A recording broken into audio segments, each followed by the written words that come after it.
योगेन चित्तस्य पदेन वाचाम् मलं शरीरस्य च वैद्यकेन योपाकरोत्तं प्रवरं मुनीनां पतञ्जलिं प्राञ्जलिरानतोऽस्मि आबाहुपुरुषाकारं शङ्खचक्रासिधारिणं सहस्रशिरसं श्वेतं प्रणमामि पतञ्जलिम् गुरुर्ब्रह्मा गुरुर्विष्णुर् गुरुर्देवो महेश्वरः गुरुः साक्षात् परब्रह्म तस्मै श्रीगुरवे नमः हरिः ओम्।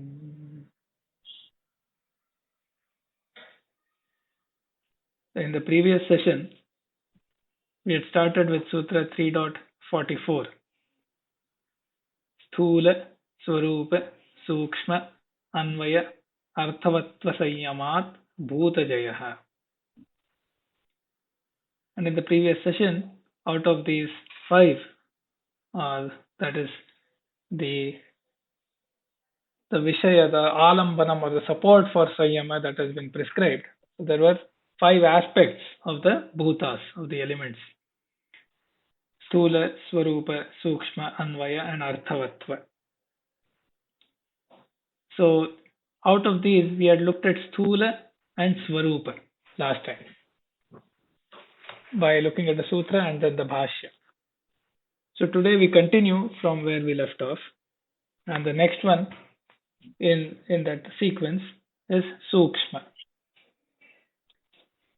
So Vyasa says, Ata kim ek esham sukshma rupam. So what is the sukshma aspect of these? The sukshma means subtle. Sukshma means that which cannot be directly cognized by the senses. The subtler aspects.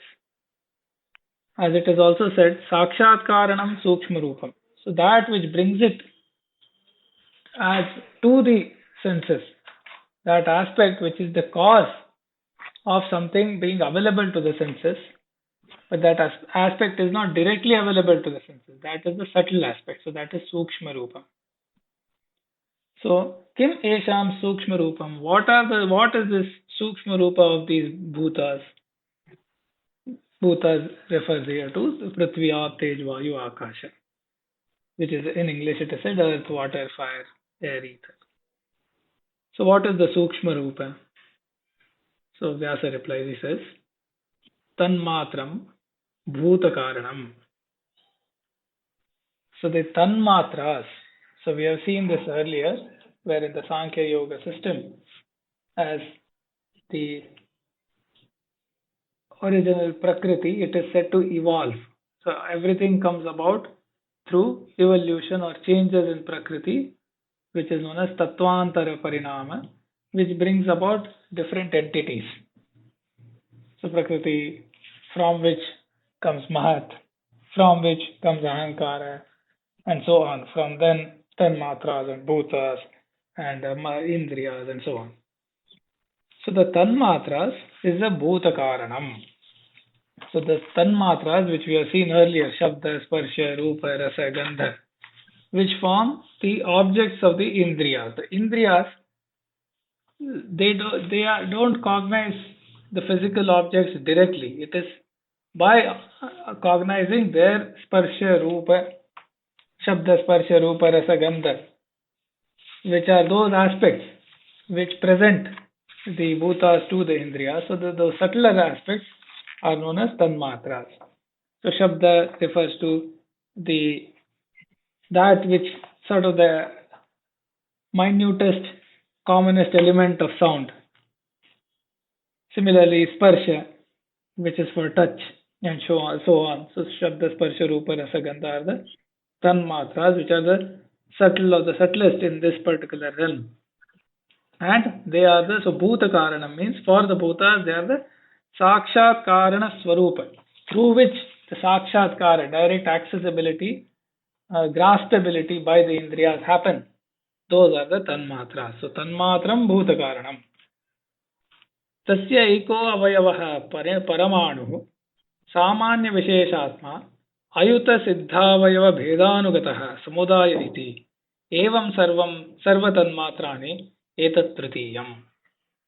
So further says Vyasa, of these bhutas or so on, one of the subtle aspects is the paramanu. Paramanu, as we had seen in the previous session, is what these days is referred to as atom, the smallest unit, so to speak. Now the paramanu itself was, as we saw last time, it is a samanya visheshatma. It is made up of the samanya, which we had seen, like the akaradi are the samanyas. If you'll have to refer to the previous session, which, for example, we said for the prithvi, or the earth element, the samanyas or the common aspects are akaro, gauravam, rauksham, varanam, sthairya, etc. The form, the weight, the hardness, and so on. There are certain common aspects, and then there are certain visheshas, which are specifics, which was Shajjagandhara, the Shabda Vishesha, Shitoshnadi, Sparsha Vishesha, Nilapitadi, Rupa Vishesha. So specific sounds, specific touch like hot and cold, specific colors like blue or black and yellow, etc. So it is a combination of the common aspects and the specific aspects that make up the bhutas, but also make up the sort of the smallest unit, so to speak, which is the paramanu. So the paramanu is a samanya visheshatma made up of common aspects and specific differentiating aspects. And what is the nature of that samanya visheshatma? It is ayuta siddha avayava bheda anugataha. So this is also something that we had seen earlier. Ayuta siddha avayava bheda anugataha, meaning it is made up of parts. However, the parts are such that each part doesn't stand separately. The part is very much the part of the whole. And we had seen that last time. For example, if you look at something called a forest, so each part, which is a tree, can stand on its own. It's an entity of its own. And then the forest becomes a group of those. It is vanam, which is yuta siddha avayava bheda anugata. Then there was the other, the ayuta siddha avayava bheda anugata, which was the example was a shariram, vrikshaha, and paramanuhu. So shariram, the body. Body is made up of parts, but each part is like it was described last time. It said they are separate but not separable. So similarly, for paramanu, it also has parts, but the parts are not separable from it. So paramanuhu सामान्य विशेषात्मा अयुत सिद्ध अवयव भेद अनुगतः समुदाय इति. And last time we saw that, okay, that is how what is known as dravyam, or a thing, an entity. Now, evam sarvatanmatrani etat tritiyam. So just like paramanu could be described as constituted in this way, similarly the tanmatras. And then this is the third aspect, sukshma aspect.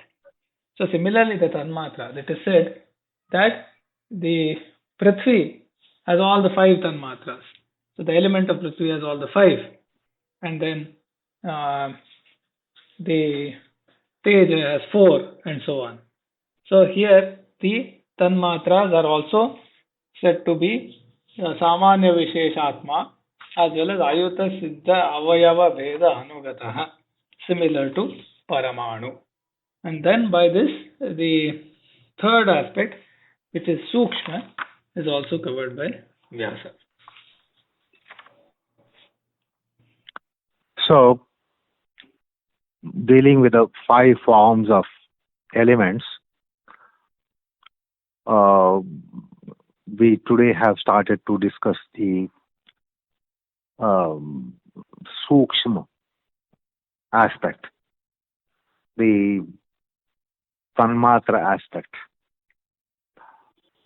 the sthula, swarupa, and sukshma. A sukshma refers to the tanmatra aspect in metaphysics.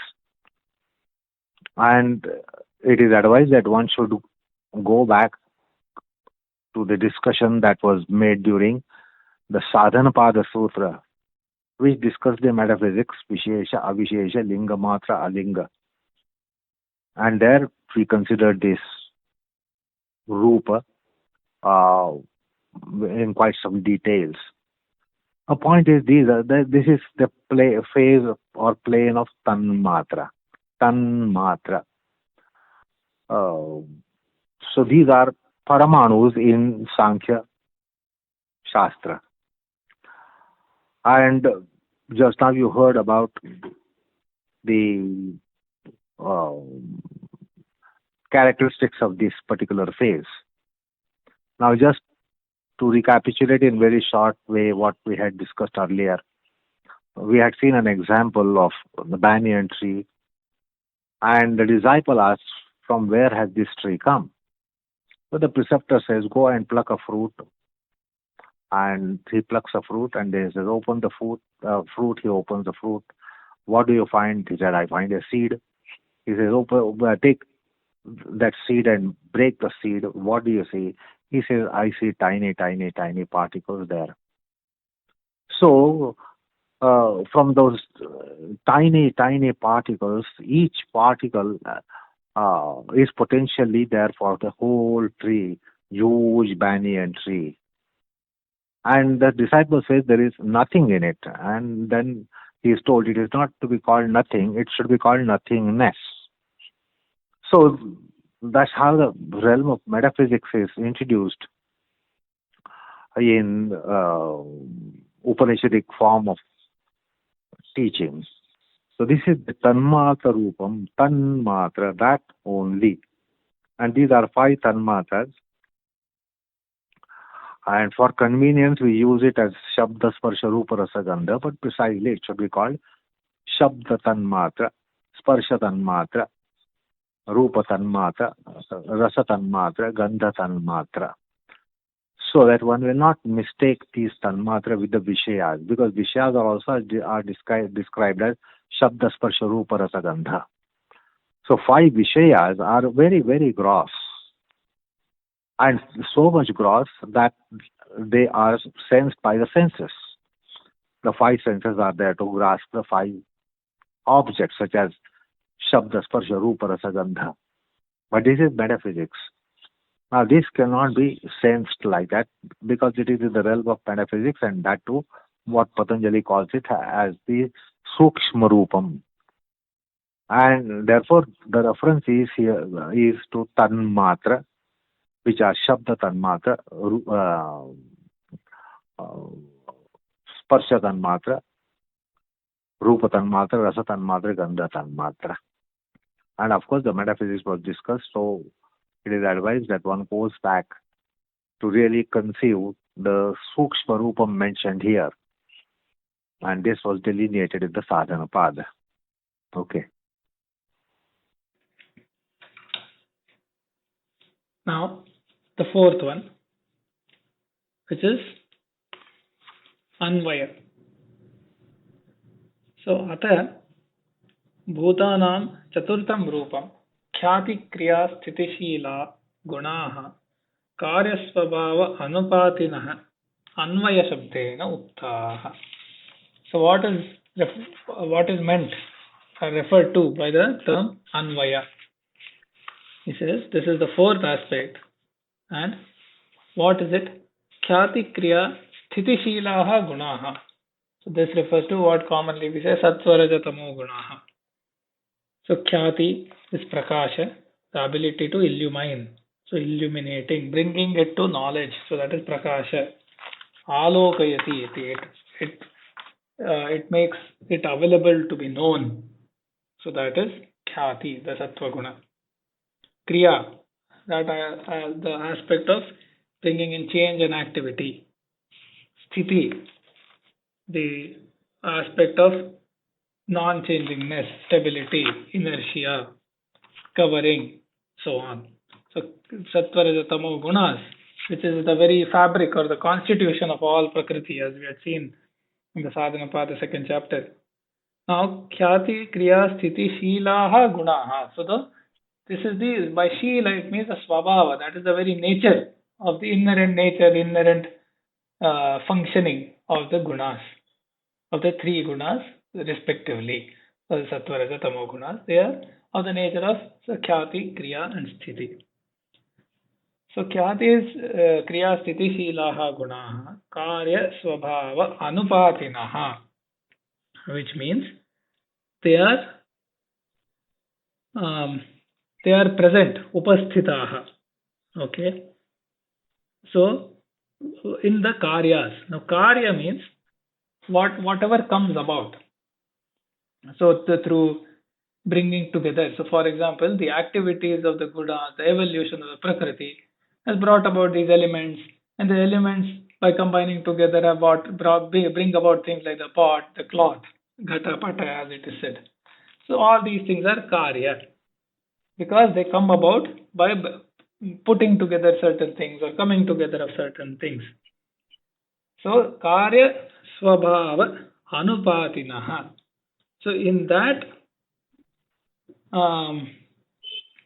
in all things that come about, in all the karyas of the, because everything is a karya of the guna, because the whole prakriti is made up of these three gunas. So everything is a karya.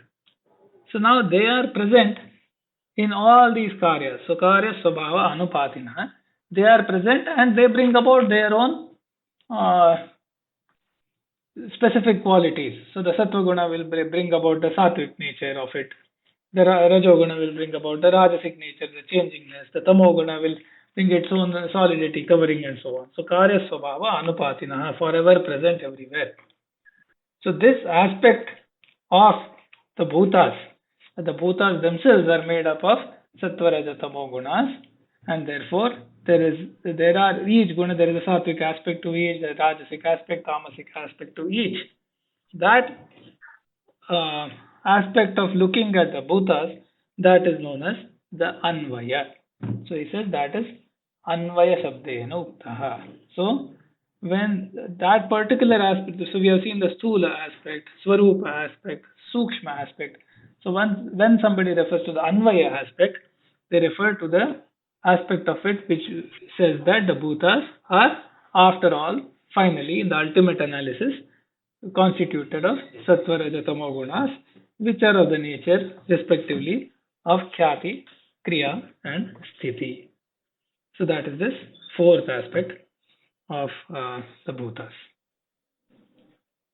So Chaturtha Rupam is being spelled out here. And we should know that this is generation. The whole Prakriti evolves in generation. The 24 principles are not 24 principles of the same category. As we were told in the second chapter, Vishesha, Avishesha, Linga, Alinga. So from Alinga comes out Linga, from Linga comes out Avishesha, from Avishesha comes out Vishesha.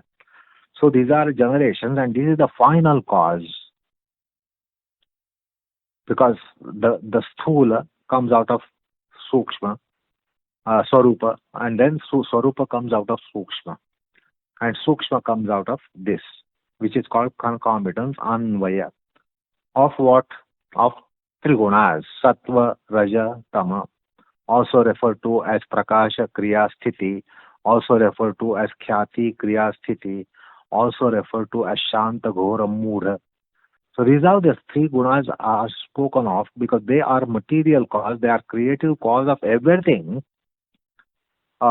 which is of the nature of Prakriti, or which is Prakriti manifestation, which is either bhutatmaka or indriyatmaka, that is living or non-living matter in the world. It is all from Prakriti. And this is the final cause, which is the Prakriti of the described as gunanvaya, that means concomitance. There is no material aspect, prakritic aspect of two gunas or one guna, is always of three gunas in some proportion or the other. So the sattva exaltation means sattva measure, but rajatama concomitance. If something is rajasic, it is described as rajasic, but then it is rajoguna measure, but sattva guna and tamoguna having concomitants. If something is tamasic, held as tamasic, declared as tamasic, denoted as tamasic, it is not that it's only one guna. Sattva and Rajaguna will be having anvaya. And this is the anvaya aspect, which is a typical aspect postulated in metaphysics of Sankhya, that everything is of the nature of three gunas. Nothing is of the nature of two gunas or one guna. So they will always come in different proportions for this diversified creation. And this is the final cause, insofar as the Prakriti is concerned, that Sattva, Raja, Tama. Because somewhere Sankhya Sutra describe Prakriti as Sattva, Raja, Tama.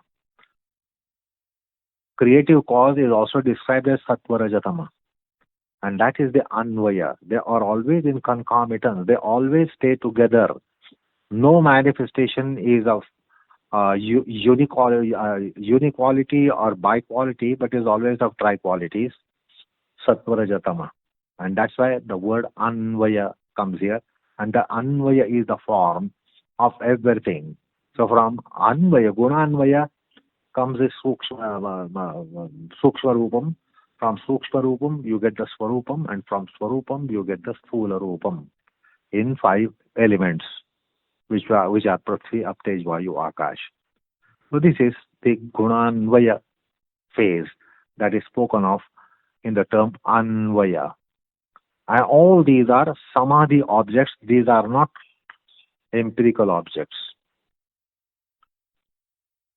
And that's why the Samyama is possible on all these, because these are not empirical objects and these are nominal in nature. And that's why they are Samadhi objects. Therefore, Samyama can happen on Sthula, Sukshma, Swarupa, and then Sukshma, and now Anvaya. So this is the 4th form. It's the first cause insofar as the manifestation of Prakriti is concerned. That is the 4th. Okay. Yes, and the term Anvaya is a little difficult to translate directly, but it's something like succession, connection, association, evolving in a related manner. Okay, so roughly that is how, or the natural order of things, the logical connection of things. So that is Anvaya. So that was the 4th aspect. Now, Ata Esham Panchamam Rupam. Now the 5th aspect, which is Arthavatvam. Bhogapavargarthata Guneshu Eva Anvayini. So, it is very much part of the gunas that this is Bhogapavargata. So now, in the 2nd chapter we had seen, when the Drishyam was described, it says Prakasha Kriya Sthiti Sheelam Bhutendriyatmakam Bhoga Apavargartham Drishyam. So all which comes in the seen category, the seer is the Purusha, everything else is seen. So everything in that category, Prakriti and things that come out of it, or the evolutes, things that have evolved from it. So all of them, which is known as Drishyam, which can be cognized or seen by the seer. So all of it is for, if you look, as we discussed, if you look at the teleology, what is it for? So it is for Bhoga and Apavarga. Bhoga means the experiencing due to the karmashaya, the karma and its vipaka, the fruition. There is certain experiencing that has to happen as per the karma siddhanta. So that is Bhoga. We also saw what is Bhoga in a very recent sutra, where in the absence of Viveka, the Pratyaya is known as Bhoga. So now that is Bhoga, and other is Apavarga. Apavarga refers to Kaivalya or Moksha, where the breaking of bondage and the realization of the ultimate knowledge. So that is apavarga. So after all of this, the bhutas, since they are constituted of gunas, the sattva-rajatamo gunas, and the very the teleological aspect, or what are the gunas for in the ultimate analysis? They are for bhoga and apavarga. They are for the experiences as per the karma siddhanta, and they are for also to breaking of the bondage and the dawning of the sort of the true knowledge of discrimination. So the bhoga apavargarthata is very much part of all the bhutas because they are made up of gunas, and this is the purpose of all the prakriti and the gunas. So that is the fifth aspect, which is known as arthavatvam. So that the fact that they have artha, this is known as a matu pratyaya, so to have something. So for example, shaktiman means somebody who has shakti. So shaktimatvam means one who, the aspect of having or the quality of having shakti is shaktimatvam. Similarly, that the quality or the aspect of having some purpose is known as arthavatvam.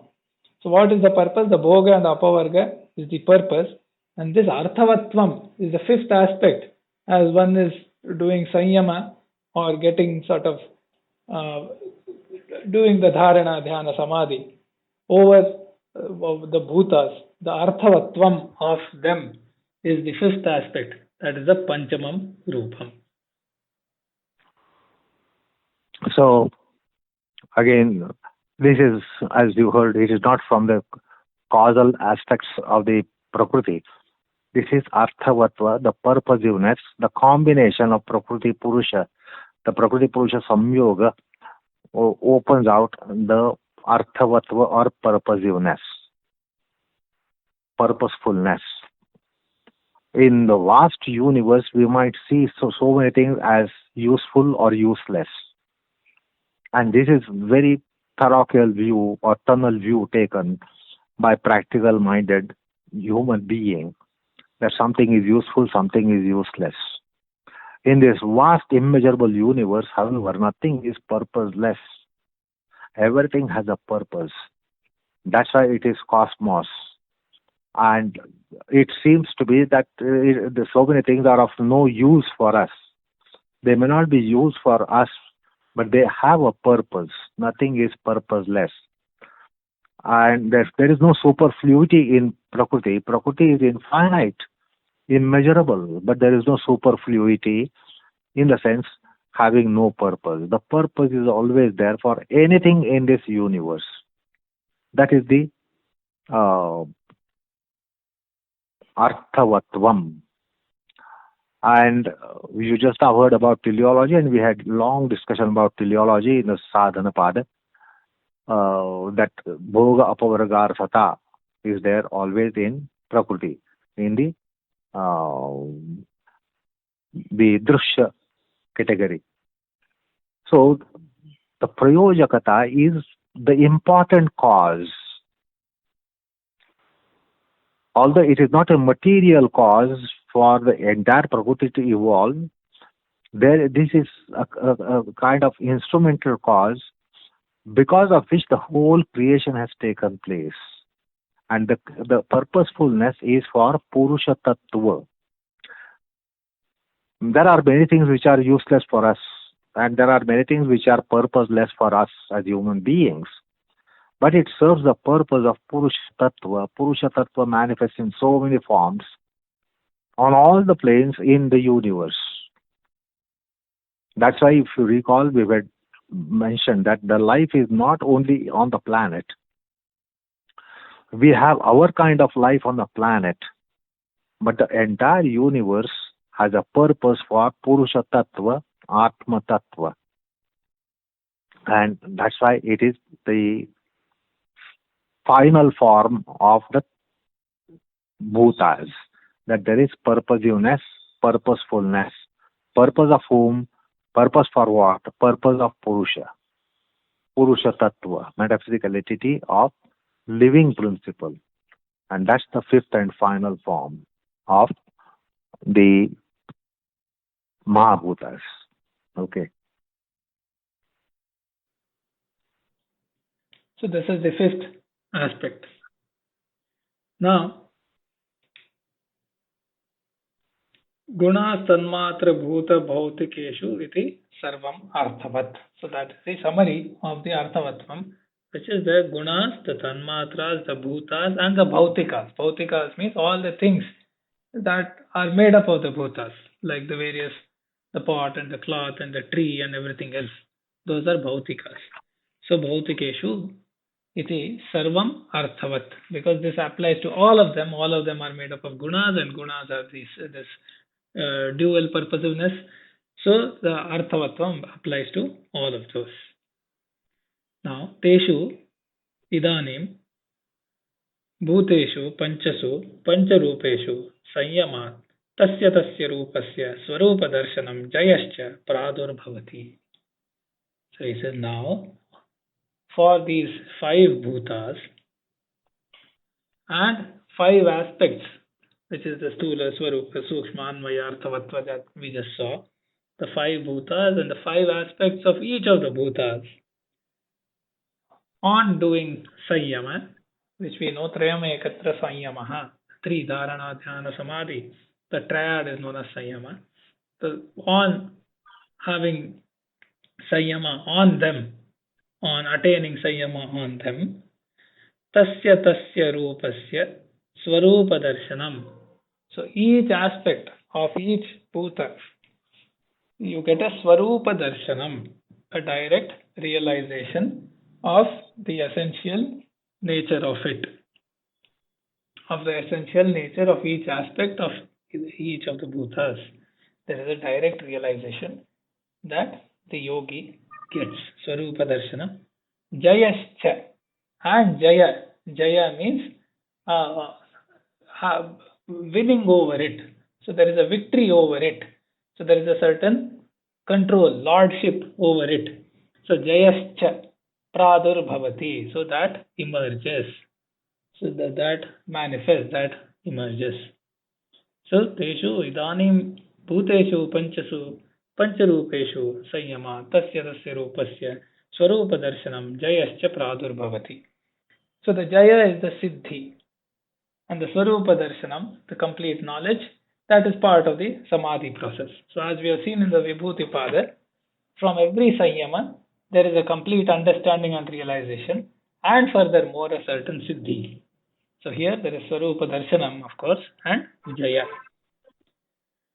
Tatra Pancha Bhuta Swarupani Jitva Bhuta Jayo Bhavati.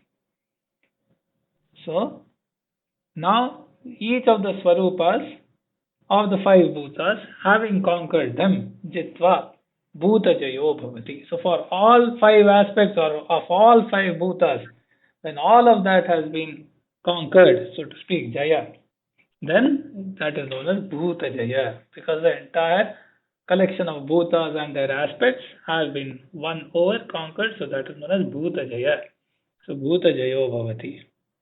Tad Jayat, having achieved that, Vatsanusarinya iva gavosya sankalpa anuvidayinyo bhuta prakrutayo bhavanti.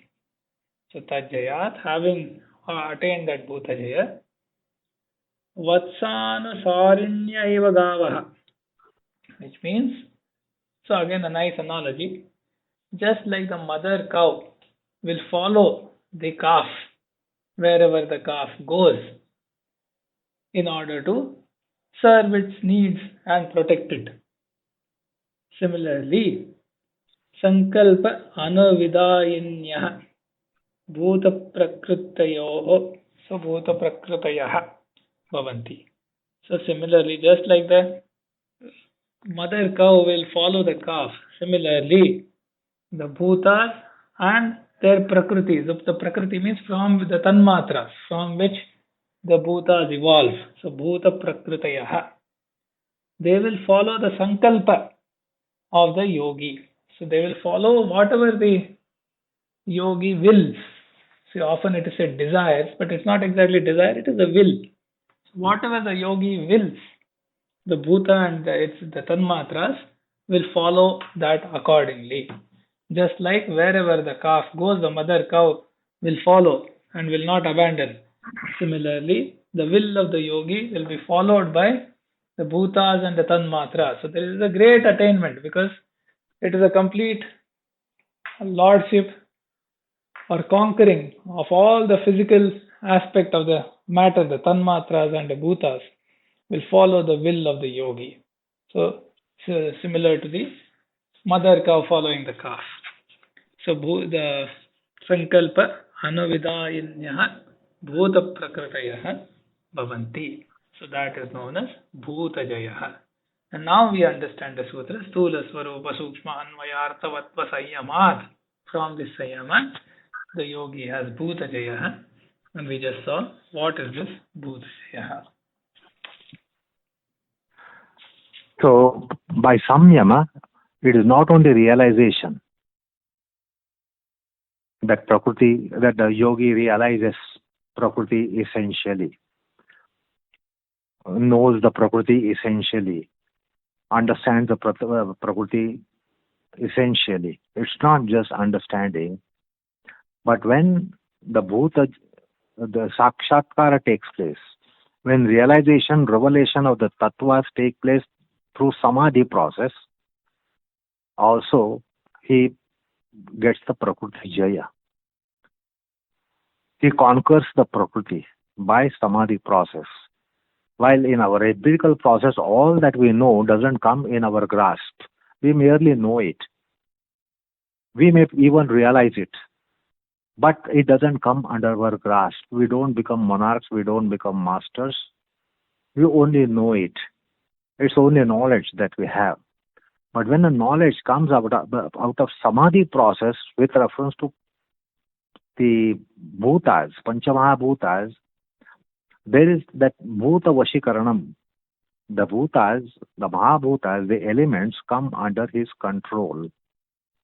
Now, when it is said that they come under the control, we have seen what is this kind of control on an earlier occasion, and Vyasa has repeated here. It is not the way we would imagine that the yogi becomes a master of Prakriti and the Prakriti would be subserving. And it is not a lordship, mastership in the sense we understand, but it is the go vatsavat. So that's a beautiful analogy to describe the kind of this conquest. If yogi is conquering tattva mahabhutas, what is this nature of conquest? So it is of the nature of Prakriti as the cow and yogi as the calf. And just as the calf has governance over the cow because of the caring nature of mother cow, the mother cow cares the calf and therefore she is bound to cow. She is not slave, but she is bound.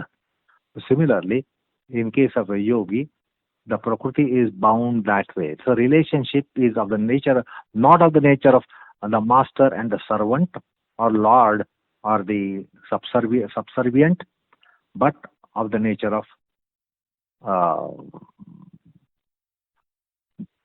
the cow, which is bound to calf. The Prakriti is bound to yogi, and therefore it goes according to the will of a yogi, which you just now heard what it is. So that's the Prakriti Jaya, a unique concept of Jaya. Usually we don't understand this concept of conquest or Jaya in this sense. We just visualize it in the form of mastership or the lordship, the ownership, but it is not of that nature. It is a different relationship. And of course, we had discussed this earlier, so I won't repeat it. When we had discussed how the Prakriti or how yogi becomes master over the nature, he doesn't wield a whiplash and does not take it under his injunctions, but it's a unique relationship like cow and a calf. So that is mentioned here by Patanjali.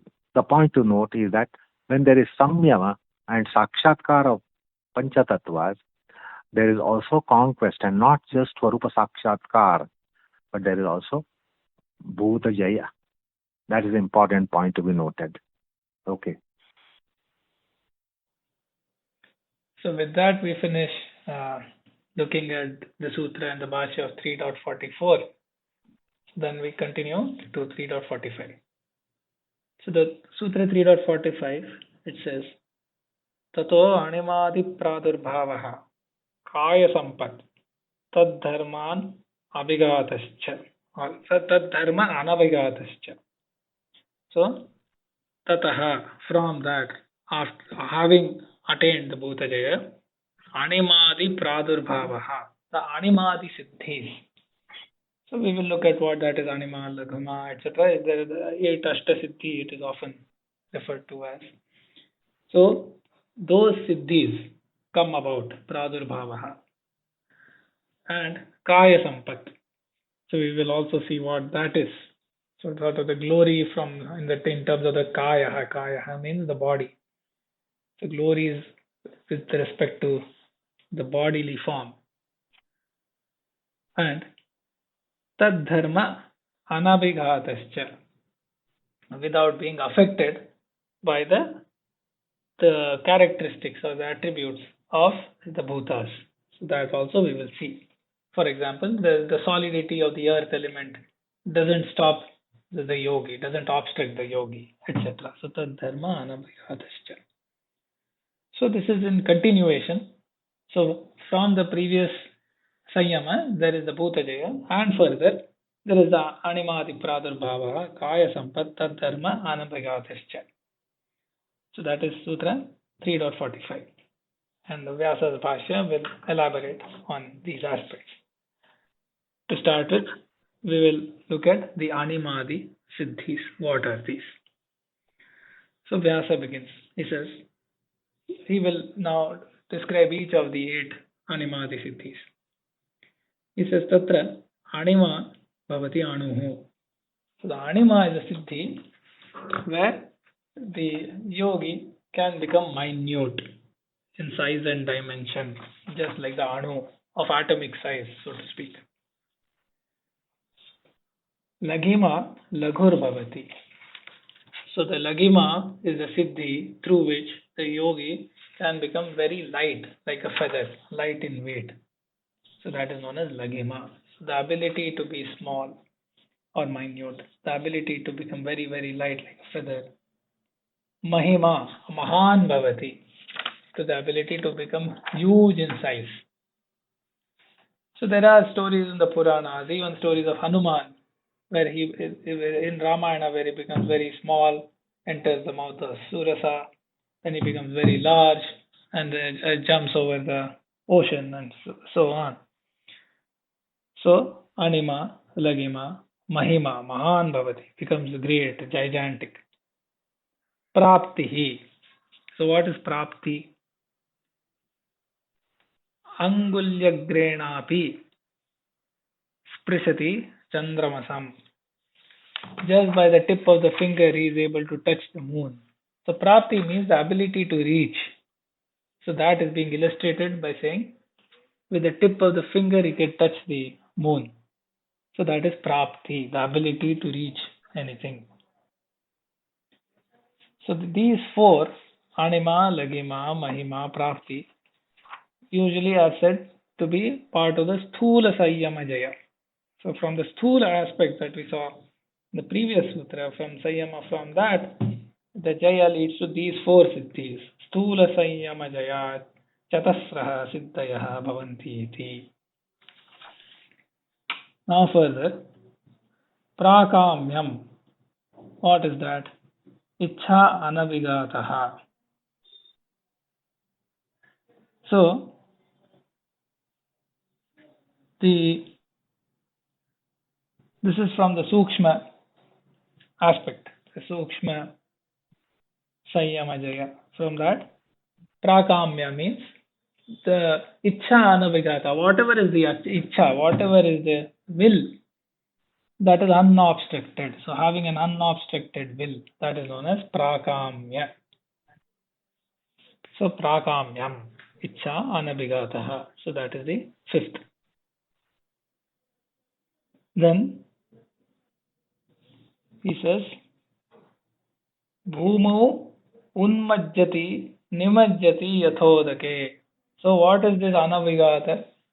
He says he is able to just like swim, emerge out of and dip into the earth, just like you would do in water. So just like when swimming in water, we can emerge out of it, dip back into it and so on. He can do it in earth itself. So that the solidity of the earth does not obstruct his will. So there is a Ichha Anabhighata.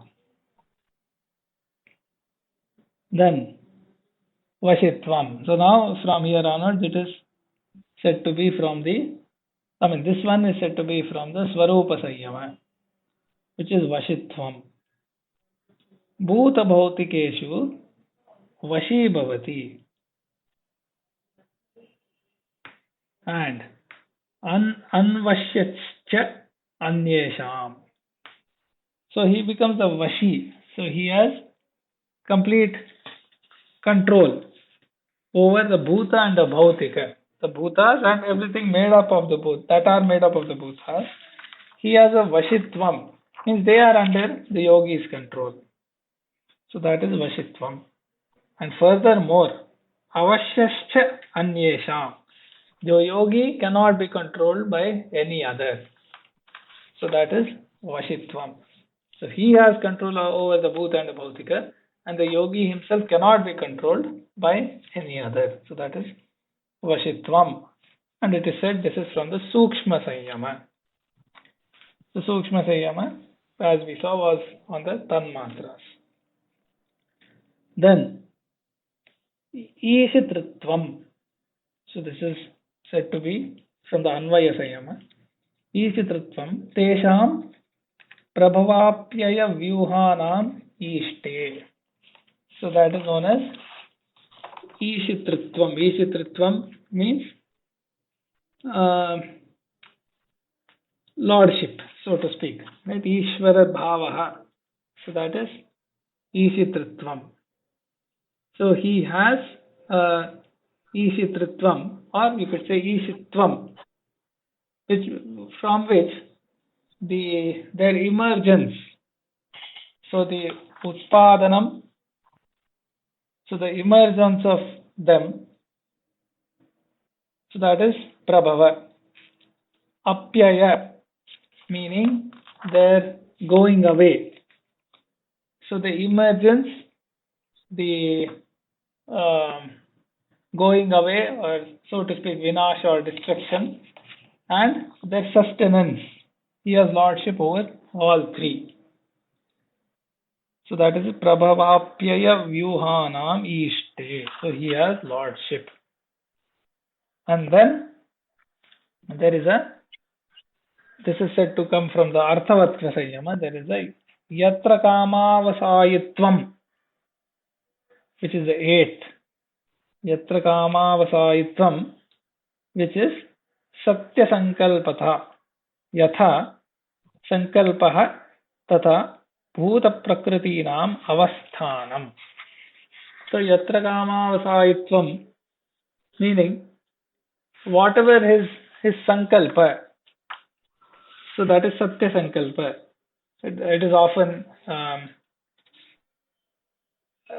Satya Sankalpaha is the term used to refer to the ultimate Lord, such as Sriman Narayana, etc. Is a Satya Sankalpa, which means whatever is the Sankalpa, whatever he wishes, so to speak, in the same way, the Bhutas and the Tanmatras will arrange themselves. So that is the Vyavastha of the Bhutas and the Tanmatras. So Bhuta Prakritinam Avasthanam. Their arrangement, they will get orchestrated according to the Sankalpa of the yogi. So that is known as yatra kāmāvasāyitvam, which is the eighth. So we have seen from the sthula there is anima, lagima, mahima, prapti. Then there is prakamya, which is from sukshma. Then we saw, so from the swarupa. Then we saw vashitvam from sukshma, ishitritvam from anvaya, and yatra kāmāvasāyitvam, where the prakriti, the bhutas and the tanmatras, they come about in a certain arrangement as per the sankalpa of the yogi. Then Vyasa continues, he says, Nacha shaktopi padartha viparyasam karoti yasmat anyasya yatra kāmāvasāyinaha purvasiddhasya tata bhuteshu sankalpaditi. So this is a bit of a digression. He says, okay, in spite of all this, he will not turn the system of the world topsy-turvy. So padartha viparyasa means all the constitution of the world, the things, and whatever the terms refer to, he will not destroy that and turn everything topsy-turvy just because he has this yatra kāmāvasāyitvam, etc. Why? Kasmat. And then Vyasa says, anyasya yatra kāmāvasāyinaha. Because there is potentially another yogi, another siddha who has yatra kāmāvasāyitvam, who himself purva siddhyasya tata bhuteshu sankalpa, who himself has had that sankalpa which cannot be broken. And therefore, because of the parampara of this yatra kāmāvasāyitvam, any individual yogi will not be able to turn everything topsy-turvy. So that is the nature of the siddhi, where things will automatically align to sort of the cosmic order, as we see. So that is something, as a slight digression, to clarify any doubts that may come to mind. Vyasa, he makes that point. And then he says, Etani Ashta Aishwaryani. So these are the 8 Aishwaryas, which is known as Ashta Siddhi, which covers the first part of the sutra where it says tato'ṇimādiprādurbhāvaḥ. So that animādi referred to these 8. So these are Adimadi Ashtamaha-siddhis. They are well known in the fraternity of yoga practitioners, that there are great powers, great siddhis referred to as Ashtamaha-siddhis. And we can see that each of these siddhi was actualized in Hanuman. If you look into Srimad Ramayanam and the role, function, act, efficacy, power of Hanuman, he was endowed with all the Ashtamaha siddhis. And that is what happens with Bhuta Jaya coming through Sanyama. And you heard the brief description of all these great siddhis, Anima, Mahima, Lagima, etc. So, and Srineet also described to you how each of the 5 forms account for the siddhis, the very Ashtamaha siddhis. So that's how a yogi stands out, accomplished yogi stands out from all other mortals, because he has these great powers. And you heard the description of the Ashtamaha siddhis, characteristics of Ashtamaha siddhis. So that was the first part of the sutra that had the matter in it. Now the second part of the sutra has something else to tell us, and that follows in the following discussion that we will be having. Okay. So Vyasa continues, he says, kāyasampattaddharmānabhighātaśca vakṣyamāna.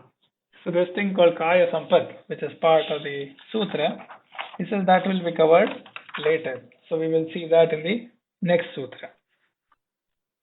Then, taddharmānabhighātaśca prithvi mūrtyāna nirunadhi yoginah sharirādi kriyām.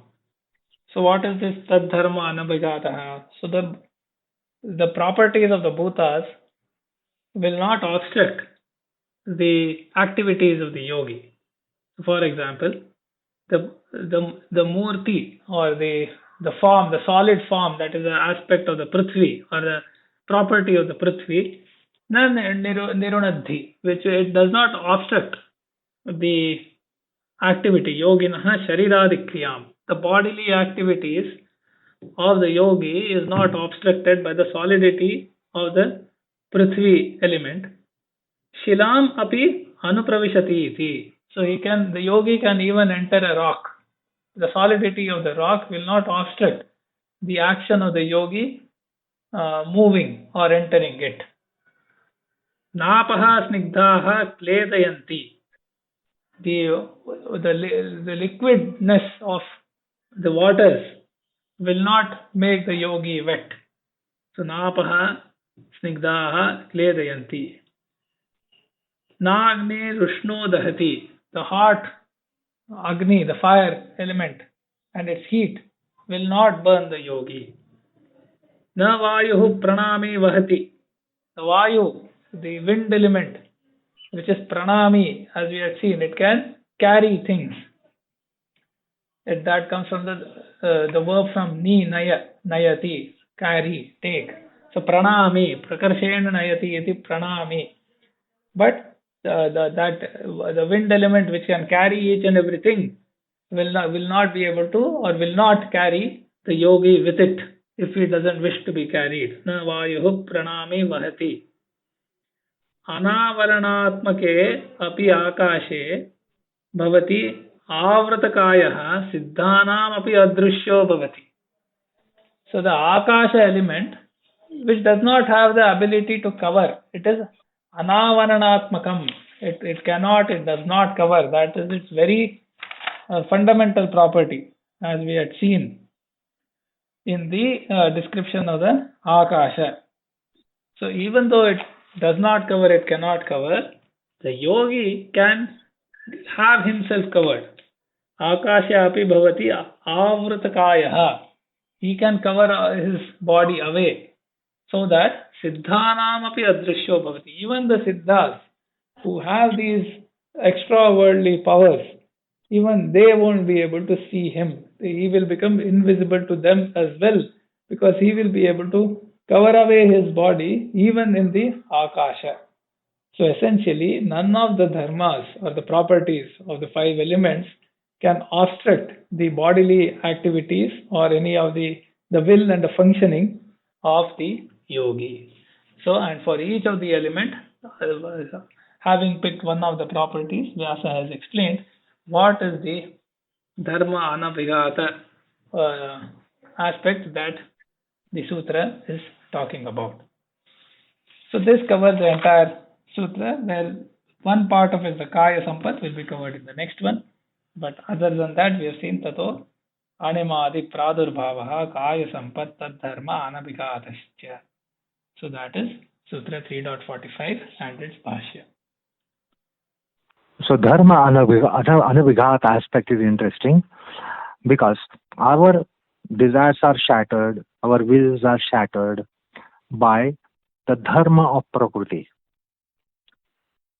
Well, for a yogi, that won't be happening. There are certain things which are see-through objects, and certain objects which are not see-through objects. Certain objects which are go-through objects, certain objects are not go-through objects. You can go through the air, you can go through the space, etc. But you can't go through a boulder or rock, a solid matter. You can't go through. So our desires will be shattered. Even if you have desire to enter a rock, you will not be able to have that possibility of going through and going into it. So also see-throughable and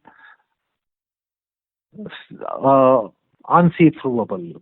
Certain things you cannot be seeing through, such as solid opaque matter. You can't be seeing through. And that's the dharma abhighata. The dharma of the five elements create abhighata, they obstruct us, obstruct our will, obstruct our desire. And that's why in the world we experience the desires shattered and our wills shattered. But for a yogi, that will not happen. So, for example, if there is a deluge or tsunami, pralaya, jala pralaya, deluge, what will happen to us? We will be destroyed.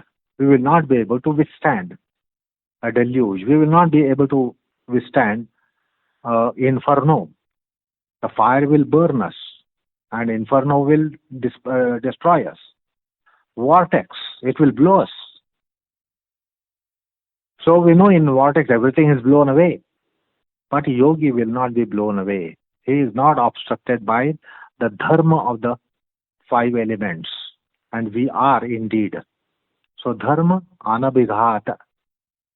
Tad dharma, bhuta dharma anabhighata kind of power that the yogi gets.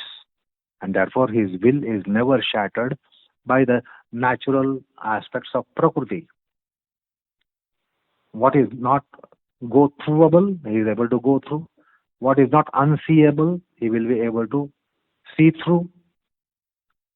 And as I just now told you about inferno, vortex, deluge, etc., we will not be able to withstand it as ordinary mortals. But they don't touch the yogi. Can you enter the water and not become wet? Not possible. Can you enter the fire and not be burnt? Not possible. So, the dharma abhighata is experienced by us, while in case of a yogi, anabhighatatvam, bhuta dharma anabhighatatvam is possible by bhuta jaya. And that's a very interesting divergence that has come in this sutra. Okay. We will stop for today and continue with the next sutra in the next session. Let us recite the shlokas on Guruji and stop for today. Vajñānikam pravaktritva āsaneshu kalavidam yogābhyāse ca tattvajñam vandeham sundaram gurum yoga vruksho hi lokesmin yat preranena varditah Yogacharya Guru Tubhyam Sundaraya Namo Namaha. Thank you. Namaskar all of you.